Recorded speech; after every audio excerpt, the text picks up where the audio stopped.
નમસ્કાર ખેડૂત મિત્રો, વિશ્વાસ એગ્રો એજન્સી રાણપુર ખેતી માહિતીની યુટ્યુબ ચેનલમાં હું ધુડાભાઈ સર્વ ખેડૂત મિત્રોનું હાર્દિક સ્વાગત કરું છું. આજે મેં વાગડ મુકામે માન્ય શ્રી પદ્યુમનસિંહ એન ચુડાસમાની વાડીએ જેમણે મગનું વાવેતર કરેલું છે. અવનીના જે મગ કર્યા છે અવની 63+, એ લગભગ 10 થી 15 વીઘાના મગ કરેલ, 10 વીઘાના મગ છે. તો એની ફિલ્ડ વિઝિટની મુલાકાતે માન્ય શ્રી અદામા ઇન્ડિયામાંથી સંદીપભાઈ પટેલ, મંજીભાઈ તથા પદ્યુમનસિંહ આજે કંપનીની નોકરી થોડી મૂકી, એ ટેક્સપિનમાં એન્જિનિયર છે, નોકરીમાંથી થોડો ઘણો સમય કાઢી અને બાપુને આપણે અહીંયા કે વાડીએ મુલાકાત માટે એકત્રિત થયા છે.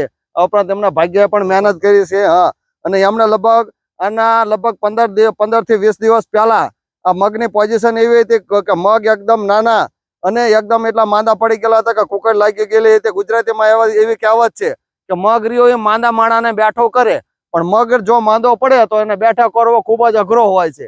એવા માંદા મગને એમને બાપુના ભાગ્યએ બેઠા કરેલા છે. તો આ દવાથી એમને કેવું રિઝલ્ટ રહ્યું એ આપણે માન્ય શ્રી સંદીપભાઈ સાહેબ ખેડૂત મિત્રોને પૂછશે કે આ દવાથી શું ફાયદો થયો. તો સાહેબ તમે અમારા ખેડૂત મિત્રોને પૂછો કે આ પદ્યુમનસિંહ આજે ઉપસ્થિત છે કે આ દવાથી અને એમના ભાગ્ય જે મહેનત કરી છે આ દવા શું કામ કરે છે અને આનાથી શું ફાયદો થાય છે. આ તમારા મગના પાકની અંદર આજથી 15-20 દિવસ પહેલા શું સમસ્યા હતી? કોકડની સમસ્યા હતી. તેમાં કોકડની જયારે સમસ્યા ચાલુ થઈ મગમાં, તો તમે શું કર્યું? સૌથી પહેલા તો દવા છાંટી ને અમે પેલા બે હળવા ડોઝ છાંટ્યા, પણ બે હળવા ડોઝમાં કોઈ રિઝલ્ટ મને એવું બધું ખાસ જોવા ન મળ્યું. એટલે પછી મેં ધુડાભાઈ નો કોન્ટેક્ટ કર્યો, ધુડાભાઈને મેં વિડીયો મોકલ્યો. મેં કીધું આનું કંઈક તમે નિવારણ મને આપો. તેમને મને આ દવા રે આપણે ટ્રાસીડ અદામાની મને કે આ લઈ જાઓ, થોડી મોંઘી પડશે પણ કે વાંધો નહીં આવે, તમને આમાં રિઝલ્ટ મળશે. પછી લાવી મેં મારા ભાગ્યાને સમજાયા, આ દવાને તમે આવી રીતે કરી અને છાંટજો. એને આજે લગભગ 15 દિવસ થઈ ગયા છે. 15 દિવસ પહેલા જે આની સ્થિતિ હતી અને અત્યારની સ્થિતિમાં લાખ ગાડાનો ફરક પડી ગયો છે. બરાબર. ખેડૂત મિત્રો, તમે રૂબરૂમાં જોઈ શકો છો કે અત્યારે મગની સ્થિતિ કેવી છે. અત્યારે અમે 10 ફિલ્ડની વિઝિટ કરીએ ને તો 10 માંથી 8 ખેતર એવા હોય કે જેની અંદર કુકડ એટલી ઘર કરી ગઈ છે કે મગના પાકમાં વૃદ્ધિ વિકાસ થતો નથી. એટલી થ્રિપ્સ અને કથરી આવી ગઈ છે. અને ખાલી મગની વાત નથી કરતો, મગ, અડદ, જે તમે સોયાબીન,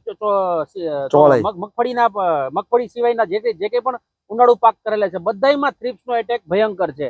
તો ખેડૂત મિત્રો, જેમ તમે સાંભળ્યું એમ કે હળવા 2 રાઉન્ડ પેલા કર્યા, એમાં મજા ન આવી, પછી આ ભારે દવા તરફ ગયા. તો તમામ ખેડૂત મિત્રોને એ સંદેશો આપવા માંગીએ છીએ કે હળવી દવાઓ ઉપર નિર્ભર ન રહ્યો, અને ખાસ કરીને ઉનાળુ પાકમાં. શા માટે?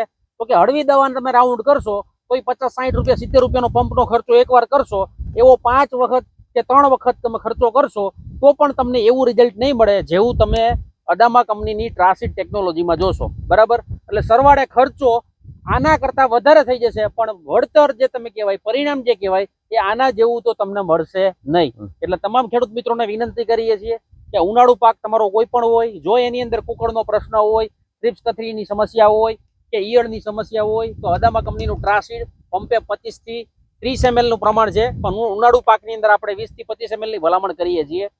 વ્યવસ્થિત ઘાટો કરીને રાઉન્ડ કરી દો, તમારો મગનો પાક પણ આવી જ રીતે ખીલખીલી ઉઠશે.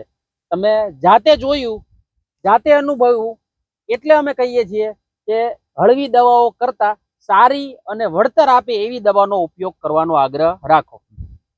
તો અહીંયા બાપુએ લગભગ આને કે ભાઈ કુકડ મારે વહી જવી જોઈએ એવી દવા જોઈએ. નકર સાહેબ આ લાંબા પાતામાં 10 થી 15 વીઘાના મગમાં તમારે કુકડ કાઢવી અઘરી હોય છે. લગભગ ઘણા બધા ખેડૂતો 4 થી 5 વીઘામાં મગ કરતા હોય છે. બાપુ કે મારે 10 થી 15 વીઘાના મગ કરવા છે. બરોબર?